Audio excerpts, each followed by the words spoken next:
Hello students, a very good morning to all of you and once again a warm welcome to all of you in the next part of this video lecture, right? So आज हमें 11th standard में 14th वाले chapter के अंदर कुछ important topics को वापस continue करने वाले हैं जिसके बारे में हमने ऑलरेडी डिस्कस किया हुआ है, that is functional groups, right? Now functional group के अंदर अभी तक हम लोगों ने डिटेल में चार टॉपिक्स के बारे में कंप्लीट किया। सबसे पहले alcohol, second aldehyde, third ketones, as well as fourth one carboxylic acid, right? So आज हम लोग शुरुआत करेंगे फंक्शनल ग्रुप के अंदर नेक्स्ट टॉपिक के बारे में जो इसका नाम दिया हुआ है ethers, right? Now this is again a very important term. See हर एक ग्रुप्स के बारे में मैं आपको डिटेल में एक्सप्लेन कर रहा हूं बिकॉज़ ये चीज बाद में आपके पास बिल्कुल टाइम नहीं होगा, तो अभी आपका जो टाइम दिया हुआ है प्लीज उसे यूटिलाइज कर लो सो दैट आपको जितने भी डाउट्स होंगे प्लीज आप उस डाउट्स को भी क्लैरिफाई कर सकते हैं। क्लियर? तो अब हम देखेंगे ether as a functional group कैसे होता, उसके अंदर कौन सा स्ट्रक्चर प्रेजेंट होता, उसके जनरल फॉर्मूलेस क्या होंगे, एज वेल एज उसके कितने टाइप्स होते। ठीक है, तो सबसे पहले बात करेंगे आपके ईथर के फंक्शनल ग्रुप के बारे में। तो जब आप ईथर के बारे में डिस्कस करते हो तो स्टूडेंट्स इसका फंक्शनल ग्रुप होता है समथिंग लाइक दिस। सेंटर में आपका ऑक्सीजन प्रेजेंट होगा, लेफ्ट साइड राइट साइड पे आपका एक कार्बन अटैच्ड होगा, लेफ्ट साइड पे एक कार्बन अटैच्ड होगा और इस कार्बन की वैलेंसी आपको 4 कंप्लीट करनी होती है। सो 1 2 3 4 एंड अगेन 1 2 3 एंड 4। समझा? तो सेंटर में आपको जो ऑक्सीजन दिखाई दे रहा है, अब इसी चीज को क्या बोलोगे, that is called as ether. क्या कहोगे? ईथर। समझ में आ गया? तो अगर आपको स्ट्रक्चर में ये वाला पोर्शन अगर आपको दिखाई दिया तो आप उसे क्या कहते हैं? ईथर। क्लियर? नाउ अगर आप इसकी जनरल फॉर्मूले के बारे में बात करते हो, ईथर का जनरल फॉर्मूला क्या बनेगा? तो जनरल फॉर्मूला हम हमेशा हम लोग रिप्रेजेंट किससे करते हैं? So that is R। Clear? तो यहां पे आ जाएगा ROR। Correct? So this is the general formula for ether, जहां पे where R is equals to कौन सा ग्रुप बनेगा students? So that is called as alkyl. Correct? तो R का मतलब यहां पे क्या बन जाएगा? अल्काइल ग्रुप और इसका जनरल फॉर्मूला बनेगा ROR। क्लियर? नाउ अब यहां पे सब ध्यान से समझना स्टूडेंट्स, बहुत इंपॉर्टेंट चीज बताने जा रहा हूं, एकदम कान खुले रखे, आंखें खुले रखे देखो और सुनो। ये वाला R ग्रुप और ये वाला R group might be possible same भी हो सकता है या फिर ये दोनों अल्काइल ग्रुप्स आपके डिफरेंट भी हो सकते हैं। ठीक है? तो यहां पे मैं हल्का सा चेंजेस करने की कोशिश कर रहा हूं, ध्यान से समझना। ये वाला R ग्रुप अगर आपका डिफरेंट हुआ तो इसका फॉर्मूला इस तरीके से बता सकते हो, जहां भी R और ये R डैश ये दोनों डिफरेंट है। करेक्ट? समझ में आ गया? अगर दोनों सेम हुआ तो इसकी जरूरत बिल्कुल नहीं है। बट जब आप यहां पे डैश देखते हो, जब आपके कोई भी फॉर्मूले में आप जब टेक्स्ट बुक ओपन करोगे तो आपको वहां पे कुछ इस तरीके से दिखाई देगा, तो R डैश रिप्रेजेंट्स दैट ये दोनों अल्काइल ग्रुप्स आपके डिफरेंट है। सो फार समझ में आ गया? नाउ ईथर्स को हमने दो चीजों में कैटेगराइज किया हुआ है। क्लियर? तो ether have been classified into two different types. The first one which is called as simple ether. सारे बच्चों का ध्यान यहाँ पे आज के आज ईथर वाले के कॉन्सेप्ट हम लोग क्लियर करवा लेंगे। ठीक है? So ethers have been classified into two types. The first one which is simple ether and second one which is called as mixed ether. Clear? So far समझ में आ गया? तो एक बनेगा simple ether और एक बनेगा mixed ether. Now what is exactly a simple? What is exactly a mixed? ठीक है? ऐसे रेमी के बारे में हम लोग बाद में जानेंगे, पहले समझ लो ईथर्स कितने टाइप में क्लासिफाई हुआ है। ठीक है? चलो, तो सिंपल ईथर का मतलब दोनों की दोनों alkyl group, both the alkyl groups. Clear? Alkyl group बोला मतलब R वाला। ठीक है? Both the alkyl groups must be similar। Clear?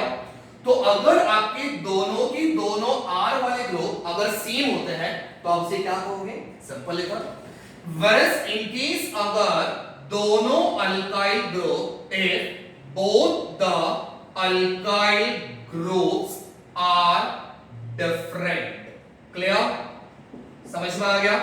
अगर दोनों की दोनों अल्काइल ग्रुप्स डिफरेंट होते हैं तो आप उसे क्या कहोगे? मिक्स्ड। ठीक है, समझ में आ गया? तो अगर दोनों अल्काइल सिमिलर हुए तो आप उसे कहोगे सिंपल ईथर, वरस अगर दोनों डिफरेंट हुए तो आप उसे कहोगे मिक्स्ड। ठीक है, let us take an example, एक सिंपल सा एग्जांपल लेके चलते हैं। मान लो मैंने इस R की जगह पे लिया हुआ है CH3, R की जगह पे क्या लिया हुआ है स्टूडेंट्स? CH3, सेंटर में आ जाएगा O, एंड अगेन इस R की जगह पे मैंने लिया हुआ है CH3। ठीक है, तो ये वाला अल्काइल और ये वाला अल्काइल दोनों सेम है, तो आप उसे कौन से एग्जांपल में रखोगे? सिंपल ईथर वाले एग्जांपल में रखोगे। Clear? Again one more example, first वाले R के जगह पे मैंने लिया हुआ है C2H5, अगेन सेंटर में O, और दूसरे वाले R के जगह पे भी मैंने लिया हुआ है C2H5। फेयर इनफ, समझ में आ गया? तो ये दोनों आपके अल्काइल ग्रुप्स कैसे हैं स्टूडेंट्स? सिमिलर। तो आप उसे क्या कहोगे? Simple ether. Whereas in case अगर मैं मिक्स्ड वाले ईथर का एग्जांपल दूं तो यहां फर्स्ट वाले R की जगह पे हमने एग्जांपल लेना है CH3, क्लियर? सेंटर में आ जाएगा O, एंड दूसरे R की जगह पे मैंने यहां पे एग्जांपल लिया हुआ है C2H5, क्लियर? देखो दोनों में डिफरेंस दिख रहा है। यहां पे आपके पास जो अल्काइल दिया हुआ है CH3, व्हेयरएज यहां पे आपके पास जो अल्काइल दिया हुआ है दैट इज C2H5, तो दोनों सेम है कि डिफरेंट है? दोनों डिफरेंट है, तो आप उसे क्या कहोगे? मिक्स्ड ईथर की एग्जांपल में रखोगे। Clear? Similar example one more, मैंने यहां पे दिया हुआ है CH3, सेंटर में आ गया O, यहां पे आ जाएगा CH2, यहां पे आ जाएगा CH2, एंड अगेन यहां CH3। ठीक है, तो यहां पे मेरे पास अल्काइल ग्रुप डिफरेंट है, सॉरी, और यहां पे मेरे पास एक अल्काइल ग्रुप डिफरेंट है, so again this comes under the category of mixed. So far सारे बच्चों को क्लियर हो गया? तो यहां पे मेरे साथ आपको सबको समझ में आना चाहिए कि ईथर्स को हमने दो चीजों में क्लासिफाई किया हुआ है, one is simple and one is mix. ठीक है, अब सिंपल वाले की मैंने कहानी पूरी आपको बता दी, मिक्स वाले के बारे में पूरी कहानी बता दी, तो मेरे हिसाब से यहां पे कोई भी डाउट नहीं होना चाहिए। Now every student should be able to recognise कि which one is mixed and which one is simple. Clear? समझ में आ गया? अब इसके मीनिंग के बारे में बात करेंगे।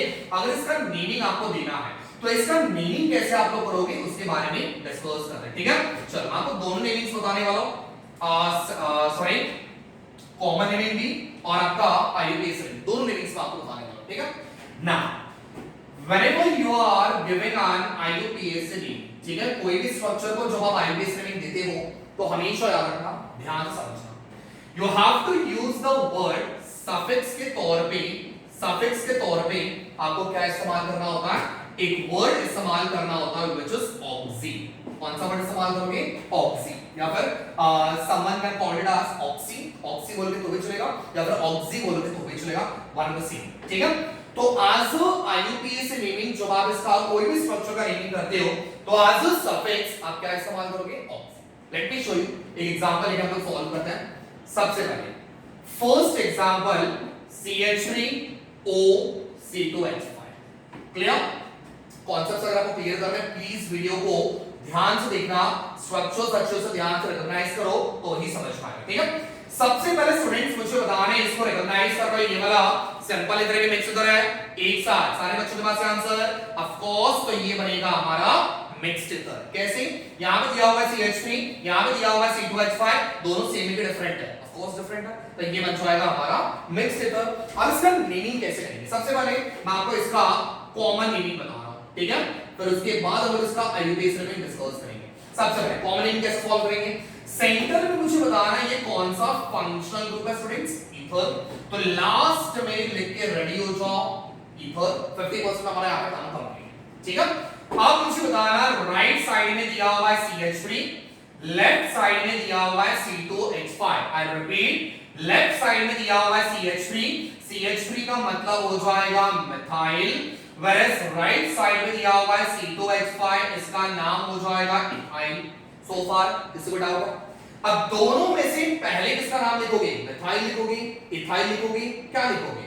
तो दोनों में से चेक करना अल्फाबेटिकली पहले कौन आता है? पहले आएगा E और उसके बाद आएगा N, तो पहले नाम लिखना है इथाइल, फिर उसके बाद नाम लिखना है मिथाइल। क्लियर? तो ये बन जाएगा इसका common naming, that is ethyl methyl ether. So far समझ में आ गया।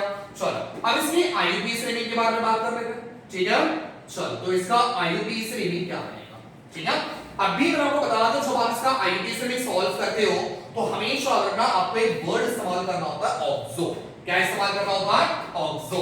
अभी कैसे सॉल्व करोगे, तो यहां पे मैं रफ करके मैं आपको बता देता हूं अच्छी तरीके से, नहीं तो फिर बाद में यहाँ पे पूरा जॉम्बलिंग वाला सिचुएशन हो जाएगा, फिर आपको समझ में नहीं आएगा, ठीक है। तो अब इसमें नेमिंग सॉल्व कैसे करना है। अच्छा मुझे बताना, मेरे पास कितने साइड्स हैं, वी हैव टू साइड। ये वाला बनेगा लेफ्ट साइड और ये वाला बन जाएगा राइट साइड, ठीक है। ध्यान से समझना मैं क्या बता रहा हूं। जिस साइड पे सबसे ज्यादा number of carbon atoms present होता है, ठीक है, आई रिपीट, वापस ध्यान से सुनना। जिस साइड पे सबसे ज्यादा number of carbon atom present होता है उसका नेमिंग अल्कीन के फॉर्म में लिखोगे, मतलब पैरेंट चेन के फॉर्म में लिखोगे, ठीक है। अब यहां पे मेरे पास कितने कार्बन है, 2, और यहां पे कितने कार्बन है, 1। तो दोनों में से सबसे ज्यादा कार्बन कौन सा साइड पे, राइट साइड पे। कितने कार्बन, 2, समझा। तो इसका नेमिंग अब एज अ पैरेंट अल्कीन के फॉर्म में लिखोगे। तो मेरे पास 2 कार्बन है, 2 कार्बन को हमने क्या बोलना है, इथीन। तो यहां पे मैंने लिख दिया इथीन, ठीक, समझ में आ गया। हां, दूसरा जो बाकी बचेगा उसके आगे आपको सफिक्स लगाना होगा ऑक्सी। क्या लगाना होगा, ऑक्सी। तो मुझे बताओ कितने कार्बन है, 1 कार्बन है। 1 कार्बन को हमने लिखना है मेथ, और कौन सा सफिक्स लगाओगे, ऑक्सी। तो इसका नेमिंग बनेगा मेथॉक्सी इथेन। सो फार समझ में आ गया। स्टार्टिंग में थोड़ा सा डिफिकल्टीज होगा, बट मेक श्योर जब आप सारे रूल्स याद रखते हो ना तो आपको नेमिंग करने में कोई दिक्कत नहीं आएगी। क्लियर, समझ में आ गया। चलो let's have one more example, एक और एग्जांपल यहां सोल्व कर लेते हैं, ठीक है। चलो सेकंड एग्जांपल यहां पे दिया हुआ है, वन मोर, इस बार सेम एग्जांपल CH3O CH3, ठीक है। चलो इसका हमने एग्जांपल लिया। अच्छा ये वाला एग्जांपल तो मिक्स वाला था, ये वाला एग्जांपल मैंने दिया हुआ सिंपल था, ठीक है। यहां पे भी CH3 है, यहां पे भी CH3 है, दोनों साइड में सेम है, तो ये बन जाएगा आपका मिक्स्ड, ठीक है, और सॉरी सिंपल, ठीक है। चलो अब इसका नेमिंग करते हैं। सबसे पहले कॉमन नेमिंग। अब कॉमन नेमिंग तो हर एक बच्चा कर लेगा आराम से, बस आईयूपीएसी में थोड़ा सा डिफिकल्टीज होगा, ठीक है। चलो शुरू करते हैं। सबसे पहले मुझे बताना सेंटर में कौन सा फंक्शनल ग्रुप दिख रहा है, दैट इज ईथर। तो बताने की जरूरत नहीं पड़नी चाहिए, तो लास्ट में फटाफट आपका आंसर लिखना है ईथर, विदाउट होना नहीं चाहिए, ठीक है। चलो अब मुझे बताओ, लेफ्ट में दिया हुआ है CH3, राइट में दिया हुआ है CH3, दोनों सेम है। अब CH3 को हमने क्या बोलना है students, so everyone knows that CH3 is nothing but methyl. कितनी बार दिया हुआ है स्टूडेंट्स, 2 बार दिया हुआ है, तो हमें क्या इस्तेमाल करना पड़ेगा, डाई। तो इसका नेमिंग बन गया डाइमिथाइल, ठीक है। चलो अब इसका आईयूपीएसी नेमिंग सॉल्व करेंगे, बहुत सिंपल है, बस ध्यान से देखना आईयूपीएसी, ठीक है। चलो बोलो। अब मुझे बताओ सबसे पहले मैंने क्या बताया, दोनों साइड में से जिस साइड पे सबसे ज्यादा कार्बन होंगे आपको उसका naming as a parent alkane के फॉर्म में आपको लिखना, करेक्ट है। और जिस साइड पे कम कार्बन होंगे आप उसको ऑक्सी ये वाला सफिक्स अटैच करना, ठीक है। बट मुझे बताओ यहां पे तो सेम नंबर ऑफ कार्बन है, यहां पे भी एक कार्बन है, यहां पे भी एक कार्बन है, तो इसका नेमिंग कैसे सॉल्व करोगे, बहुत सिंपल है, टेंशन बिल्कुल मत लो। दोनों में से किसी एक को पैरेंट अल्केन दे दो और दूसरे वाले को ऑक्सी लगा दो, ठीक है।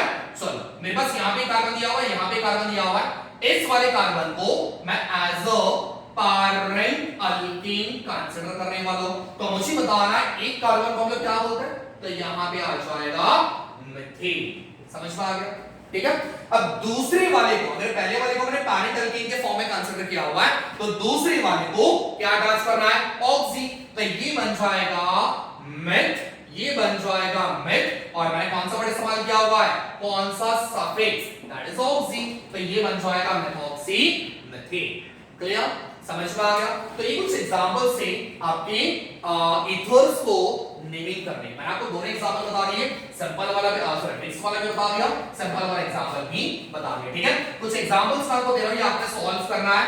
Try to solve this question, make sure आप सारे रूल्स फॉलो करके आप ये क्वेश्चंस आप लोग सॉल्व जरूर करोगे, ठीक है।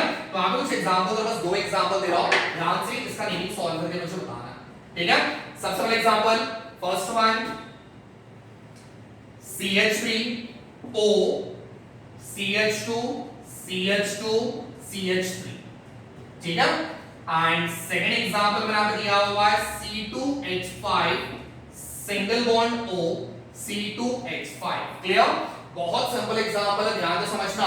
और तीसरा थोड़ा सा डिफिकल्ट जरूर है, बट अगर दिमाग से सवाल करोगे ऑफ कोर्स इसका आंसर मिलेगा CH3 CH ऊपर CH3 single bond O CH3। ठीक है, ये वाला एक बार सॉल्व करने का ट्राई जरूर करना, बिकॉज़ ये ब्रांच वाले पोजीशन में दिया हुआ है। ठीक है, तो ये स्ट्रेट में नहीं हो रहा है, ये ब्रांच वाले में हो रहा है, बट एक बार ट्राई करो आपका नेमिंग कैसे होगा। ठीक है, समझ में आ गया? तो ये था आपके फंक्शनल ग्रुप ईथर के बारे में। लास्ट हम लोग एक और कंप्लीट करेंगे, दैट इज अमाइन्स। ओके, तो अभी हम लोगों ने कंप्लीट कर लिया ईथर के बारे में। नेक्स्ट आपके फंक्शनल ग्रुप के बारे में डिस्कस करेंगे, व्हिच इज एग्जैक्टली अमाइन्स। ठीक है, अब विदाउट वेस्टिंग टाइम फटाफट बता देता हूं अमाइन्स एग्जैक्टली क्या होता है। जिस किसी भी स्ट्रक्चर में आपको NH2, कौन सा ग्रुप? NH2, अमाइन्स बोला मतलब NH2। जब आपके कोई भी स्ट्रक्चर में NH2 as a functional group अगर आपको दिखाई दिया, कौन सा? NH2 as a functional group अगर आपको दिखाई दिया, तो आपने उसको क्या बोलना है? That structure is exactly what we call as amines. Clear? फटाफट बढ़ते हैं इसके जनरल फॉर्मूले के ऊपर। तो इसका जनरल फॉर्मूला तो सारे बच्चों को आना चाहिए। जनरल फॉर्मूला क्या होगा? जनरल फॉर्मूले की शुरुआत किससे करते हैं? R single bond NH2। Correct? तो ये बन जाएगा आपका अमाइन्स का जनरल फॉर्मूला। सो फार समझ में आ गया? ठीक है, अब इसके ओरिजिन के बारे में बात करते हैं, और ओरिजिन के साथ साथ इसके क्लासिफिकेशंस के बारे में बात करते हैं। ठीक है, अमाइन्स आया कहां से? अमाइन्स की कहानी कहां से शुरुआत हुई और इसकी क्लासिफिकेशंस क्या थे उसके बारे में डिस्कस करेंगे। लेकिन बहुत ध्यान से देखना, बिकॉज़ स्टूडेंट्स बहुत इंपॉर्टेंट है, और अगर आप ध्यान से देखोगे तो ही आपके सारे कॉन्सेप्ट्स क्लियर होंगे। ठीक है, तो सबसे पहले इसकी ओरिजिन की कहानी अमोनिया से शुरुआत हुई। कहां से स्टूडेंट्स? अमोनिया। अब सारे बच्चों को पता है अमोनिया कैसा है? बहुत ही गंदा गैस है। ठीक है, जिसमें से एक पंजेंट ओडर आता है, बहुत ही गंदी स्मेल आती है। ठीक है, तो इसके फॉर्मूले के बारे में बात कर लेते हैं स्टूडेंट्स। इसका फॉर्मूला क्या बनेगा? बहुत ही बढ़िया फॉर्मूला, दैट इज NH3। ये होता अमोनिया। क्या होता? अमोनिया। थोड़ा सा मैं इसको एक्सपांड करने की कोशिश करो, ध्यान से देखना। सेंटर में दिया हुआ है नाइट्रोजन, यहां पे आ जाएगा एक हाइड्रोजन, यहां पे एक हाइड्रोजन, यहां पे एक hydrogen. So we have 3 hydrogen. Still इस नाइट्रोजन के पास एक सिंगल लोन पेयर प्रेजेंट होता है। स्टूडेंट्स क्या कहोगे इसको? 11th स्टैंडर्ड के स्टूडेंट्स के लिए थोड़ा नया टर्म है, बट इसके बारे में बाद में डिटेल में डिस्कस करेंगे। लोन पेयर ऑफ इलेक्ट्रॉन मतलब इलेक्ट्रॉन्स की जोड़ी, समझा? Lone pair of electron, pair बोला मतलब जोड़ी। किसकी जोड़ी? इलेक्ट्रॉन्स की जोड़ी। तो यहां पे मेरे पास कितने इलेक्ट्रॉन्स है? 2 इलेक्ट्रॉन्स है। ये होता है एक इलेक्ट्रॉन, ये होता है दूसरा इलेक्ट्रॉन, समझा? तो जब आप इलेक्ट्रॉन्स को इस तरीके से रखते हो तो आप उसे क्या कहोगे? Pair of electron. अब इसे हमने लोन क्यों बोला हुआ है? बेटा वो अकेला है, ठीक है, उसको मैं लोन क्यों बोला हुआ है? बिकॉज़ ये कभी भी किसी के साथ शेयरिंग नहीं करते। लोन पेयर ऑफ इलेक्ट्रॉन बाजू में लिख के रखता हूं, यहां पे बहुत इंपॉर्टेंट पॉइंट है। लोन पेयर ऑफ इलेक्ट्रॉन्स जो होते हैं ये कभी भी शेयरिंग नहीं करते, ये शेयरिंग करने में बिलीव नहीं करते, समझा? तो लोन पेयर ऑफ इलेक्ट्रॉन्स कभी भी इलेक्ट्रॉन्स को कभी भी अपने इलेक्ट्रॉन शेयरिंग नहीं करते, इसी वजह से इसको कहते हो लोन पेयर ऑफ इलेक्ट्रॉन्स। ठीक है, अच्छा अब इस कहानी को थोड़ा सा आगे बढ़ाएंगे। मान के चलो, ध्यान से समझना, इस नाइट्रोजन के पास कितने हाइड्रोजन है? We have 3 hydrogen.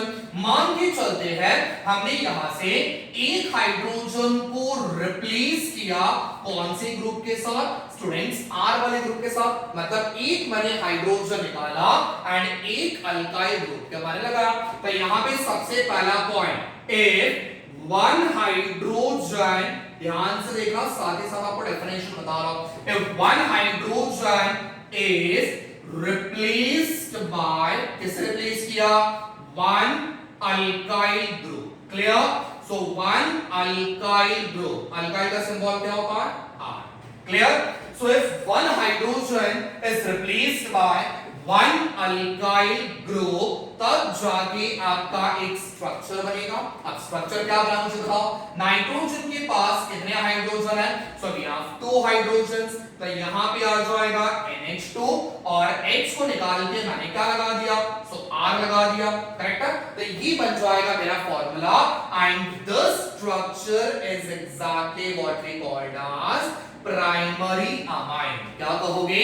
Primary amine. So primary बोला मतलब 1 डिग्री, जहां पे आपको 1 डिग्री दिखाई दिया समझ जाना प्राइमरी होता है। समझ में आ गया? चलो अब हम लोग बात करेंगे दूसरा।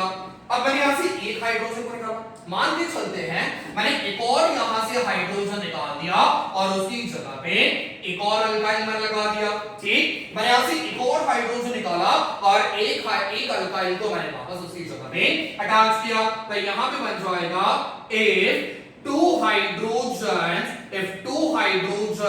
are replaced by 2 alkyl group. कितने अल्काइल ग्रुप से? 2 अल्काइल ग्रुप से अगर मैंने रिप्लेस किया तो मेरा फॉर्मूला क्या बनेगा स्टूडेंट्स? R कितनी बार दिया हुआ है? 2 बार, तो यहां पे आ जाएगा R2 सिंगल बॉन्ड, N के बाद में क्या दिया हुआ है? H, तो यहां पे आ जाएगा NH, करेक्ट है? समझ में आ गया? तो ये जो स्ट्रक्चर आपका बन रहा है ना, this is exactly what we called as secondary amine. क्या कहोगे? Secondary amine, that is 2 degree. ठीक है, तो प्राइमरी वाले को 1 डिग्री बोलना और सेकेंडरी वाले को 2 डिग्री बोलना। whereas in case अगर मैंने सारे के सारे हाइड्रोजन्स को निकाल दिए और उसकी जगह पे मैंने एक अल्काइल ग्रुप को अटैच कर दिया, तो यहां पे क्या आ जाएगा? if all the hydrogens, mark my words what I'm trying to say, if all the hydrogens are replaced by alkyl group, जितने आपने हाइड्रोजन निकाले उतने अल्काइल ग्रुप आपने लगा दिए, तो आपका फॉर्मूला क्या बनेगा? फटाफट से आंसर। R कितनी बार दिया हुआ है?